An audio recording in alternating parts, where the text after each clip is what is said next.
It had been 20 long years since my son cut me off. No calls, no visits, no communication of any kind. For 2 decades, he ignored every attempt I made to reach out, and yet now, he was inviting me to Christmas as if nothing had ever happened. But I had my own plan. When I arrived at his house, I smiled and said, "I have a surprise for you." Their faces lit up with greed, eager to see how much money I was going to hand over. But when they saw what I had prepared, their smiles vanished, and their faces drained of color. Before we go any further, don't forget to hit the subscribe button and leave a comment letting us know where you're tuning in from. The phone rang just as I was settling into my evening routine. The sharp sound cut through the December silence of my Lincoln home, almost making me not answer. Telemarketers were always calling at dinner time, but something inside me told me to pick it up. Dad. The voice hit me like a punch to the gut. 20 years of silence, and now this casual greeting, like we'd spoken just yesterday. "Nicholas," my voice came out steady, though my grip on the phone had tightened. "This is unexpected." "Well, I know it's been a while," Nicholas said, nervously laughing, the same way he used to when he was a kid and caught in a lie. "But Christmas is coming up, and Malene and I were talking. We'd love to have you over for dinner. You know, family time." Family time. The words left a bitter taste in my mouth. I looked down at the old family photo on the kitchen table. The one of Nicholas when he was 8, gap-toothed, smiling, before everything came apart. A while?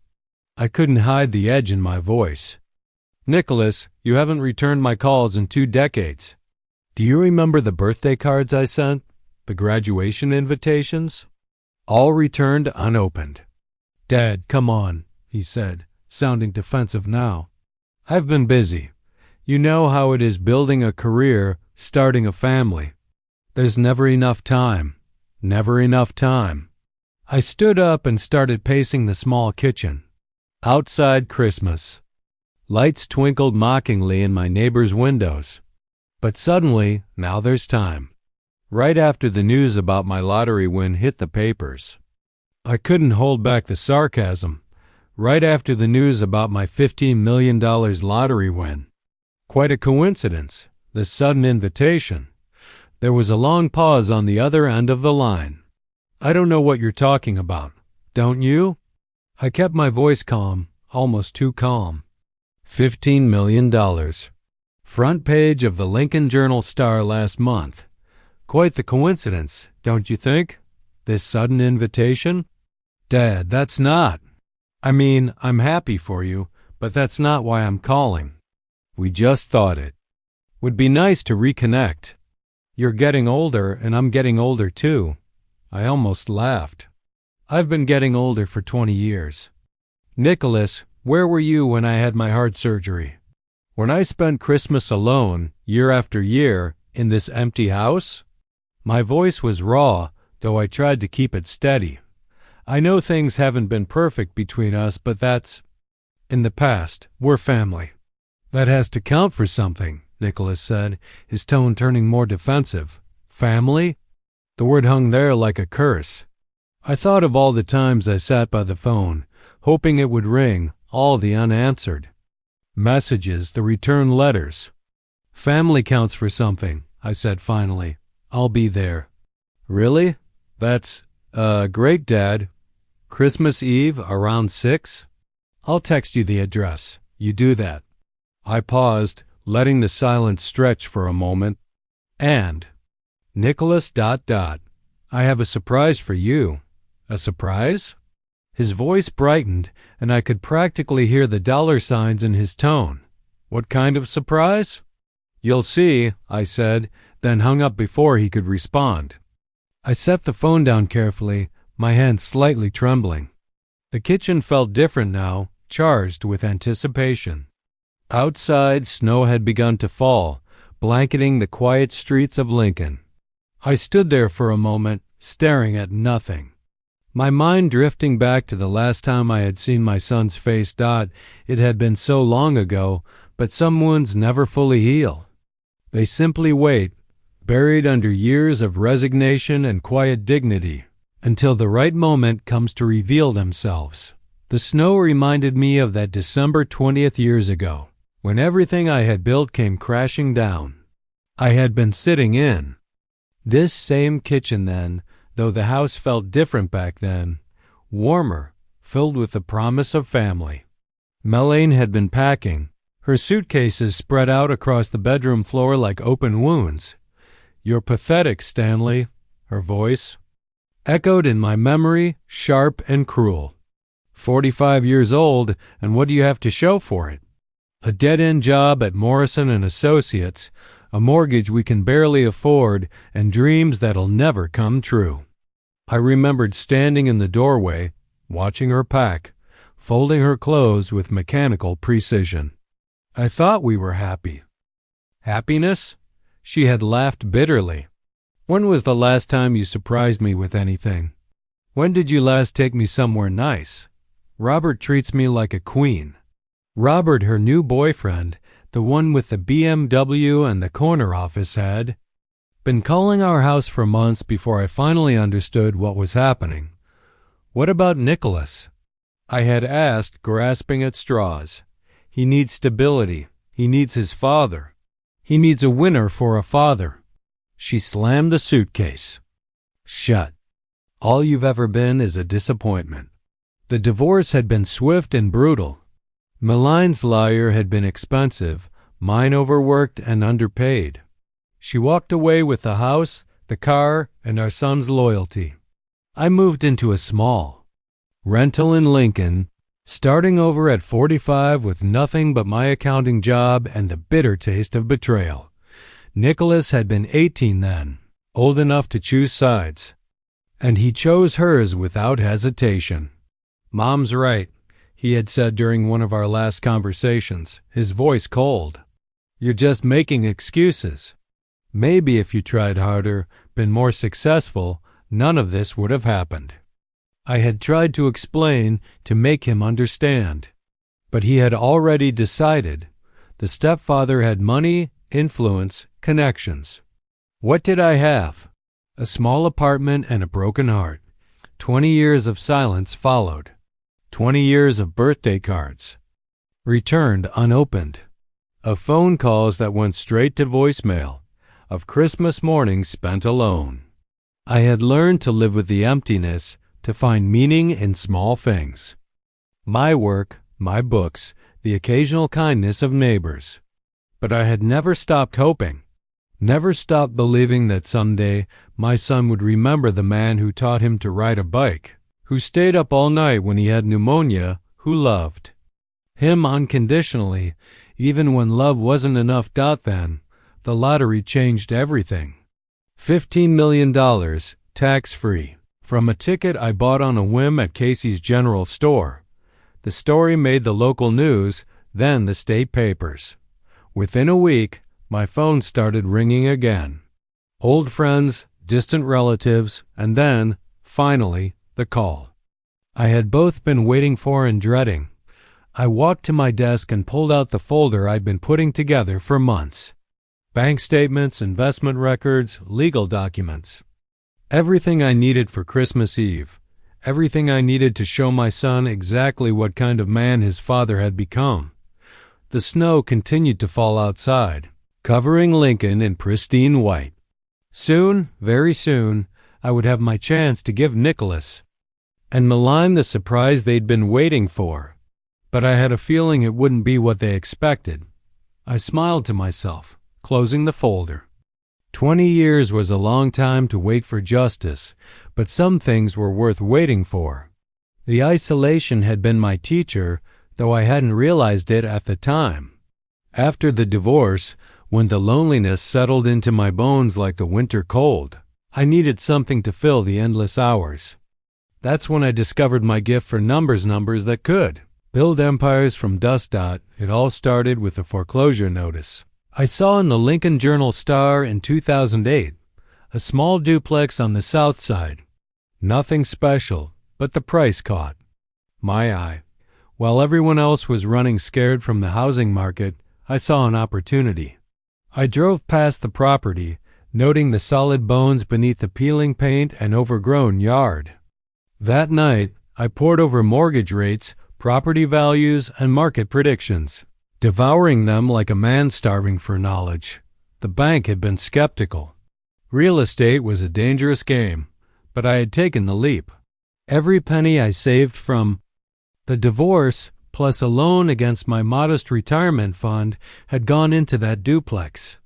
I spent evenings fixing it up, scraping paint, replacing rotted boards. It felt good, purposeful, even. 6 months later, I had tenants. Rent covered the mortgage, and I started reinvesting. I bought another property, then another. The Great Recession had been my golden opportunity. While others lost their fortunes, I built mine quietly, one careful purchase at a time. By 2015, I owned 12 properties across Lincoln. By 2020, I had 23. I still lived in that same small rental, drove my reliable Honda, and wore my modest clothes. But beneath the surface, I was building something powerful, something Nicholas could never have imagined.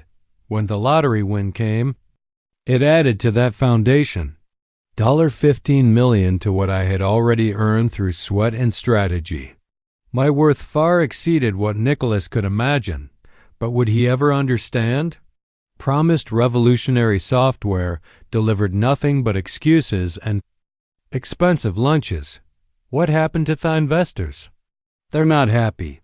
Word is he owes close to $2 million between the venture capital firm and private backers. Some of them are getting lawyers involved. I made notes on a legal pad. My accountants minned automatically, organizing the information. $2 million in debt. That explained the desperation. The internet revided the rest of the puzzle. Nicholas's LinkedIn showed a string of failed ventures, each one lasting just long enough to attract funding before collapsing. His Instagram painted a picture of lavish lifestyle, expensive restaurants, luxury cars, designer clothes, all funded by other people's money. But it was Melene's Facebook that truly disgusted me. Her profile showed a woman playing the victim with masterful precision. Photos of herself looking worn and tired, coupled with posts about her brave battle against cancer. Day 47 of chemo, read one post from last month. The treatments are draining, but your donations keep me fighting. Every dollar helps with medical bills and experimental treatments my insurance won't cover. I scrolled through months of similar posts, each one more manipulative than the last. Thousands of dollars in donations from well-meaning strangers, all based on a lie. Because I knew Melene wasn't sick, she was just greedy. A quick search of Lincoln Hospital records through a contact who worked in administration confirmed my suspicions. No cancer treatments, not chemotherapy, not even a suspicious mole removal. I cross-referenced her posts with Nicholas's spending. Patterns on social media. The timing was too perfect to be coincidental. Every major donation spike coincided with Nicholas posting about a new business opportunity or expensive purchase. They were working together, a mother and son team, bleeding money from strangers while ignoring the man who'd actually earned this wealth through honest work. I compiled everything into a folder. The same methodical approach I'd used for my real estate investments. Bank records, social media screenshots, testimonials from burned investors, a paper trail that painted a clear picture of systematic fraud and emotional manipulation. The irony wasn't lost on me. They dismissed me as a failure, aiming not worth their time or attention. But that same man had built a fortune through patience and strategy, while he'd built nothing but debt and deception. I closed my laptop as evening fell over Lincoln, the screen's glow fading into darkness. Tomorrow would bring new opportunities, new pieces of the puzzle. But tonight, I allowed myself a moment of satisfaction. I was no longer the victim in this story. I was becoming the author. The phone rang again, probably another desperate attempt to squeeze money from their rich father. I let it ring, listening to the sound echo through my quiet house. Let 'em wonder. Let them worry. Christmas was still days away, and I had work to do. Outside, snow continued to fall, blanketing Lincoln in white, clean, pure, ready for a fresh start. Dawn brought focus, and I reached for the phone before my morning. Coffee had finished brewing. The notes from yesterday's research lay spread across my kitchen table like a battle plan.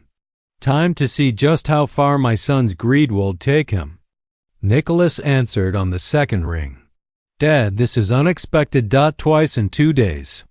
I have good news, I said, settling into my chair. Remember those cryptocurrency investments I told you about? The ones that wiped me out?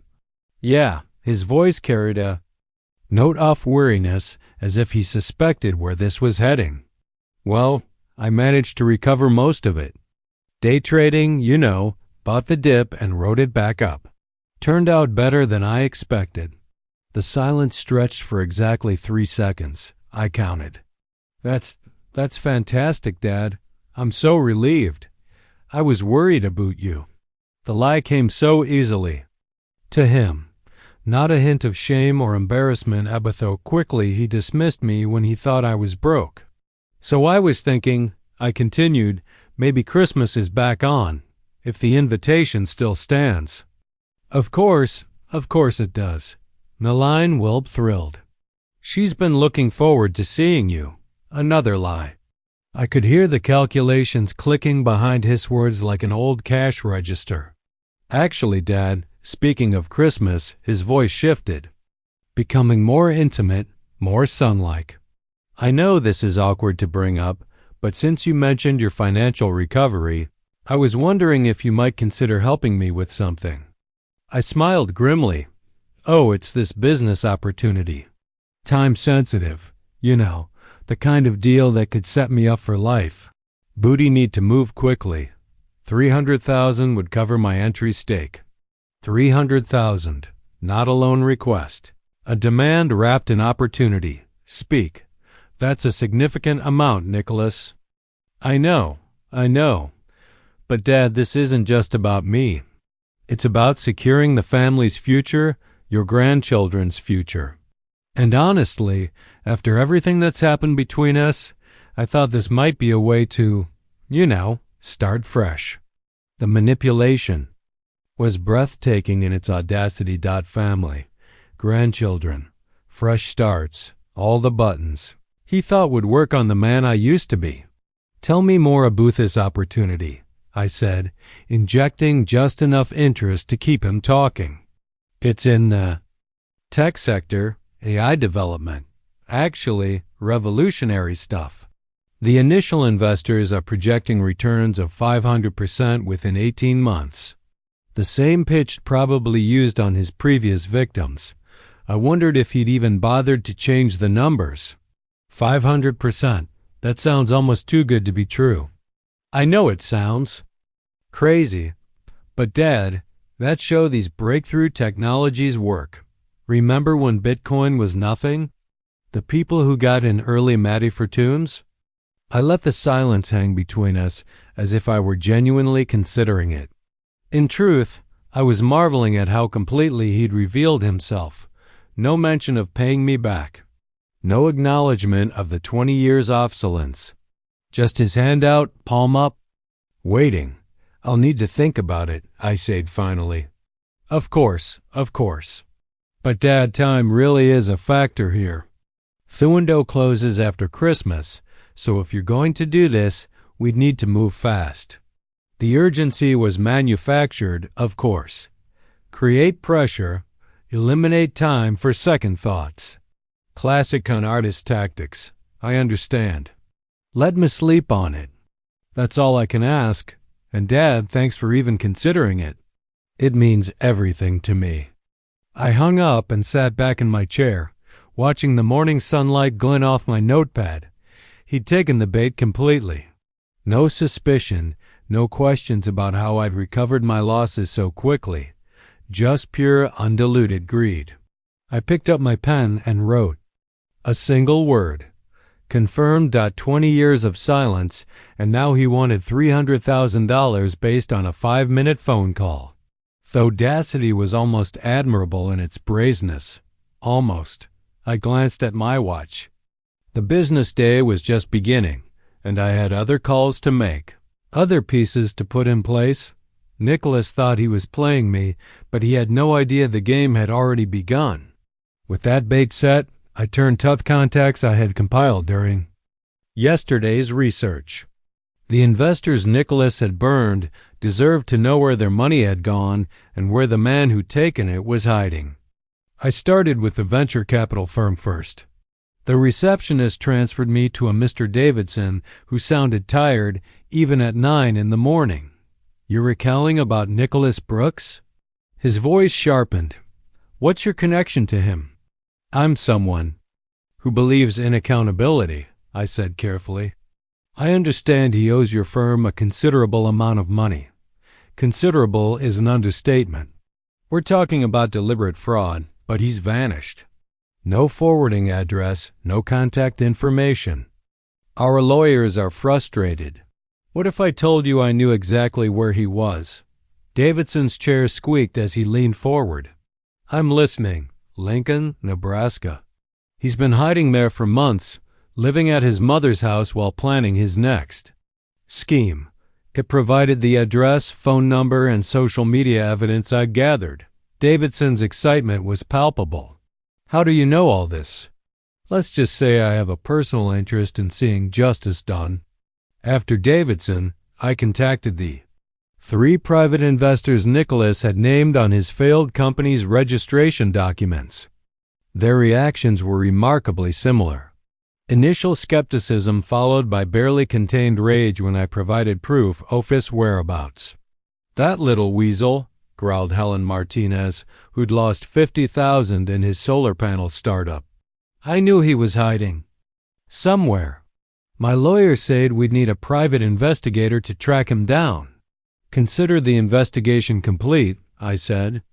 "I'm also sending you evidence of his current lifestyle. Social media posts showing expensive purchases, restaurant visits, luxury items, all while claiming bankruptcy." By noon, I'd contacted 7 investors. By 2 o'clock, they were forming a collective lawsuit. By 3, they had a conference call scheduled with their legal teams. I sat back in my home office, surrounded by papers and screenshots, listening to my phone ring with updates. Each call brought more satisfaction than the last. "Mr. Anonymous," Davidson said when he called back. "I don't know who you are, but you've given us exactly what we needed. We're filing emergency motions to freeze his accounts and seize any assets we can find." "How quickly can you move?" "We're talking days, not weeks." Christmas might be very interesting for Mr. Brooks. I filed away Davidson's business card with the others, creating a neat stack of consequences. For 20 years, Nicholas had lived without facing accountabilities for his actions. That was about to change. The phone rang again. This time, it was Helen Martinez. "Our lawyers are coordinating with the others. We're going to hit him from all sides simultaneously. No more hiding. No more games. I'm glad I could help." "One more thing," she said. "When we find him, and we'll find him, I want to thank you properly. You've given us hope when we thought all was lost." I hung up and stared out at the Lincoln streets where my son thought he was safe, where he thought he could continue his schemes without consequence. The snow had stopped falling, leaving the world crisp and clear. Perfect visibility for what was coming next. I opened my laptop and began typing an email to the local news station.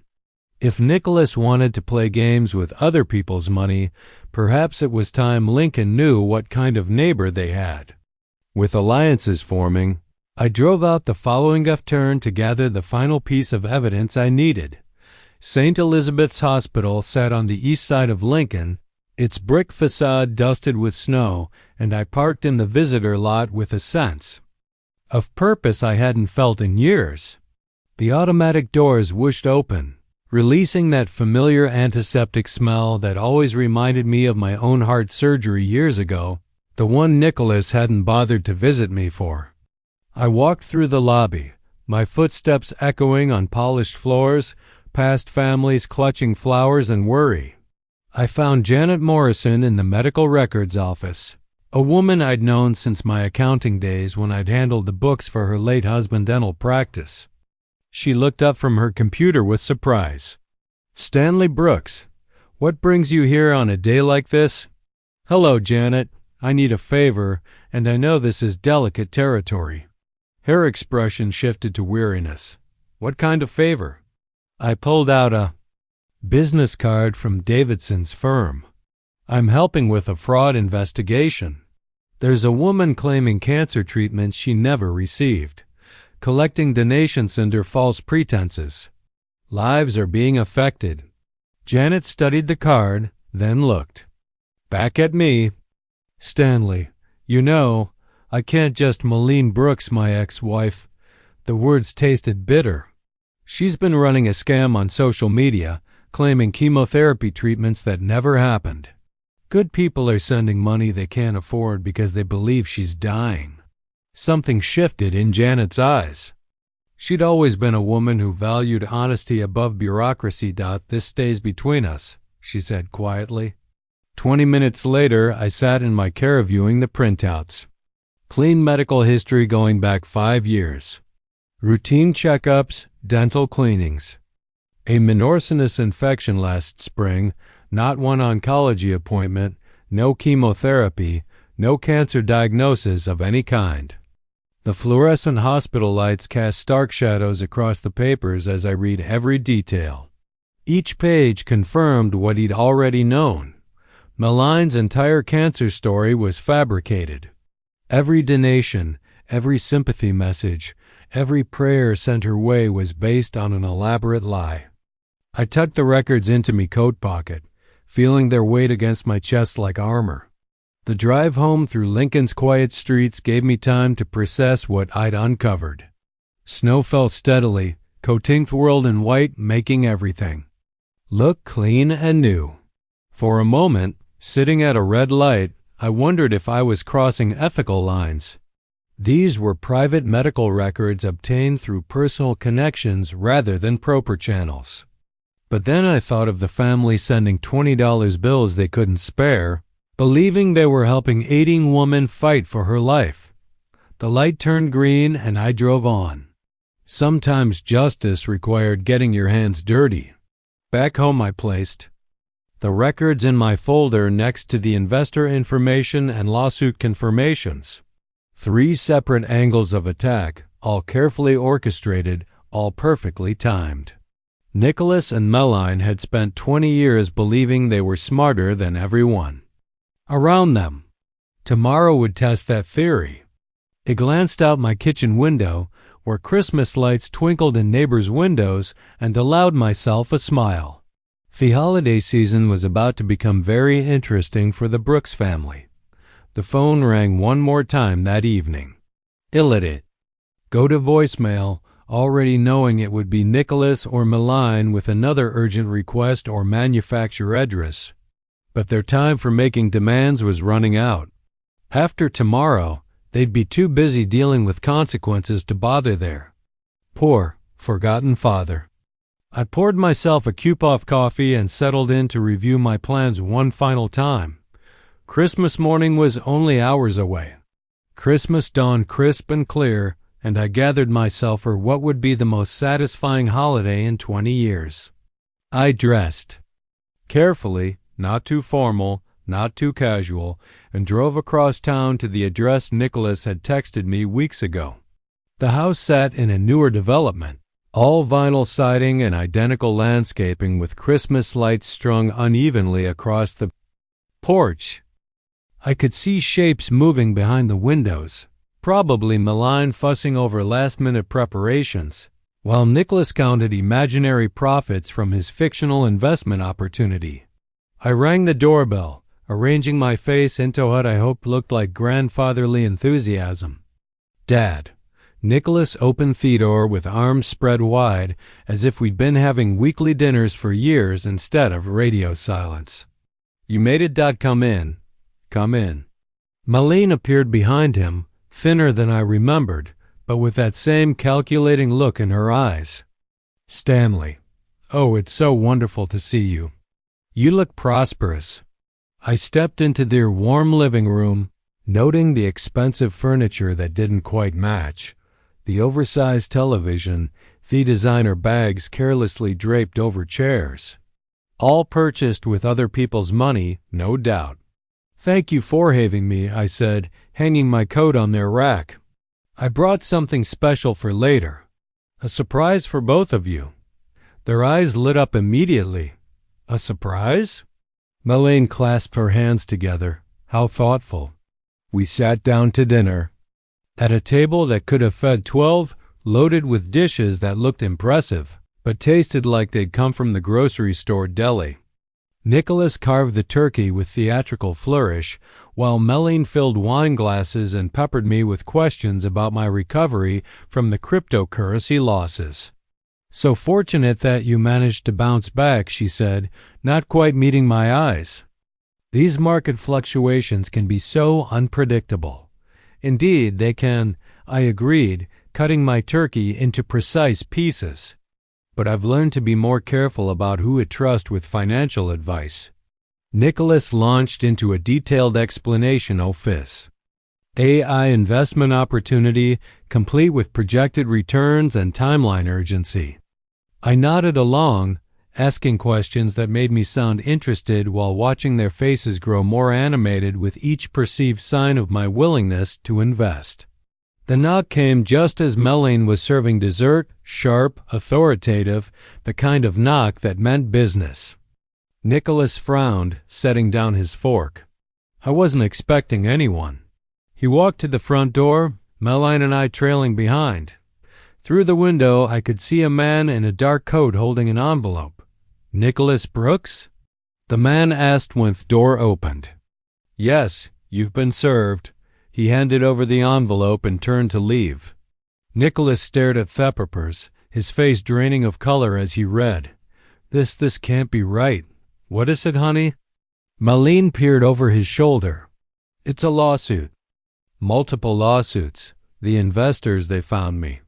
His hand shook as he flipped through pages of legal documents. "Emergency asset freezes, demands for restitution, criminal fraud allegations." How did they even know where I was? His voice cracked slightly. I maintained my concerned grandfather expression while internally savoring every moment of his panic. "Oh no," Malene said, reading over his shoulder. "Stanley, this is terrible timing, right during Christmas dinner." "These things have a way of catching up with people," I observed mildly. Nicholas was pacing now, running his hands through his hair. "I need to call my lawyer. No, I need to get out off here. They could freeze everything. The house, the accounts, everything." "How much do they want?" Malene asked. $2 million plus damages plus interest." He looked like he might be sick. Malene turned to me with that familiar expression I remembered from our marriage, the one that appeared whenever she needed something expensive. "Stanley," she said carefully, "I know this is awkward, but Nicholas is family, our son, and with your recent good fortune, maybe you could help with the legal fees just until this gets sorted out." She reached for her phone, probably to start calculating exactly how much she thought she could extract from me. I smiled at her. The same patient smile I'd worn for 20 years of manipulation and dismissal. "Actually, Malene, I think you're going to have bigger problems than legal fees very soon." She looked up from her phone, pausing mid-dial. "What do you mean?" "I know someone who specializes in fraud cases," she said, her voice taking on that determined tone I remembered from her marriage. "A Facebook friend, brilliant liar, handles these kinds of situations all the time." She opened her phone and navigated to Facebook, her fingers moving with practiced efficiency. I watched her face, knowing what was coming, but curious to see how it would unfold. The first notification badge showed 97 messages. Her eyebrows lifted slightly, but she wasn't concerned yet. Popular people got lots of messages, especially during the holidays. Then she started scrolling. What the hell? She whispered, her face going pale as she read. The phone trembled in her hands. Malign, what is it? Nicholas leaned over her shoulder. Lawsuit papers forgotten. They're saying I faked having cancer. Look at these comments. Fraud, scammer, disgusting. There are hundreds of them. I sipped my coffee and watched the show unfold. She scrolled faster, her breathing becoming shallow. There's a news article. Lincoln woman exposed for fake cancer scam. How did they? Wow, would Nicholas grab the phone and read aloud? Anonymous source provides medical records proving Malign Brooks never received cancer treatment despite collecting thousands in donations for chemotherapy costs. This can't be happening, Malign's voice cracked. Someone hacked my medical records. This is illegal. Is it true? Nichol asked, his voice deadly quiet. Of course it's not true. I'm fighting cancer. You know I'm fighting cancer. But even. As she said it, I could see the doubt creeping into Nicholas's eyes. He was many things, but he wasn't stupid. The medical records were too detailed, too official to be fabricated. Jesus, Mom, Jesus Christ. Do you know what this means? They're going to investigate everything. My lawsuits, your donations, all of it. Malign's phone buzzed with another notification, then another. The messages were pouring in now. Former donors demanding refunds, rapporteurs requesting interviews, authorities asking questions. Make it stop. She whispered, staring at the screen. Make it stop. I can't make it stop, Nicholas snapped. You did this. You brought this on us. I didn't do anything. Someone set me up. They turned to me simultaneously as if suddenly remembering I was there. Their faces showed a mixture of desperation and hope, the same expression I'd seen countless times when they'd needed something from me. Stanley, Malign said, her voice becoming honeyed despite the panic. You said you had a surprise for us. Please tell me you brought what we discussed. The money for Nicholas's investment. We need it now more than ever. Nicholas nodded eagerly. Dad, I know this looks bad, but we can fix this. With your help, we can hire the best lawyers, the best public relations firms. We can make this all go away. I stood up slowly, setting my coffee cup down with deliberate care. Their eyes followed my every movement, hungry and desperate. Actually, I haven't delivered your surprise already. The words hung in the air like smoke. I walked to the coat rack and pulled on my jacket, taking my time with each button. What do you mean? Malign's voice was harp with rising panic. I mean exactly what I said. I've already given you what you deserve. But the money, Nicholas started. There is no money. Not for you. I walked to the door, their confused voices following me. Stanley, wait. You can't just leave. We need to talk about this. But I was all ready. Turning Fandle, stepping out into the cold Nebraska night. The door closed behind me with a soft click, cutting off their pleas and protests.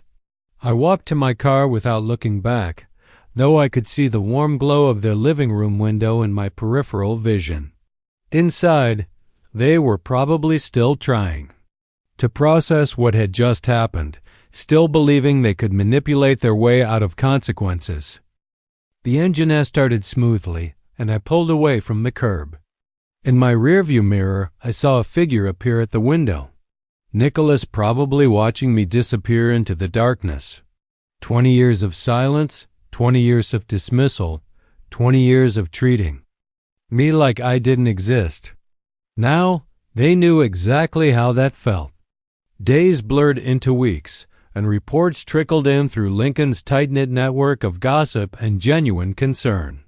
The story had legs, as they say in the news business, and it ran far and wide. Janet from the hospital called first. Stanley, Hope I did the right thing. The authorities contacted me about those records. Turns out someone had anonymously tipped Thiem off about the fraud. I'm sure you handled it appropriately, I said, stirring sugar into my morning coffee. The local news picked it up. Then the state papers.